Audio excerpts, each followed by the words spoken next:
And this is the funny thing about hope. You know, when you think of the three theological virtues, right? Faith, hope, and charity.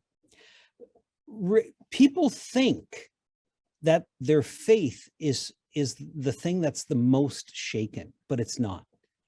People's faith is not shaken so much as their hope is shaken.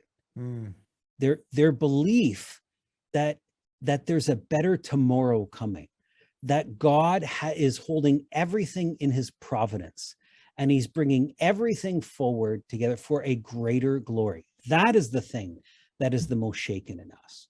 Well, I got to jump in on that, Father. I think you nailed that one, because I feel that too. You know, I don't have any doubt whenever I hear people say, well, we know who wins in the end. I've never doubted that, ever. Yeah. Right? You know, it's the struggle with the hope of there being any kind of peace or any kind of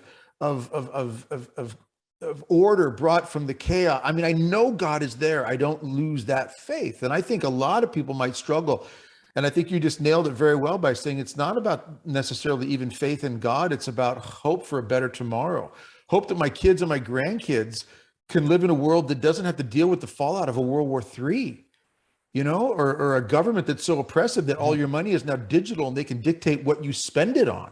Right. I mean, that's the hope that I think some are struggling with. I know God is there. Like you said, he's got everything in his hands, but he allows us to make decisions and choices, and he allows people to do evil things. And I think that's a good point. I just had to jump in on that because I think that really hit it well. Sure. And then when our hope is choked, then the first thing that we still don't give up faith at this point, but we cease to love.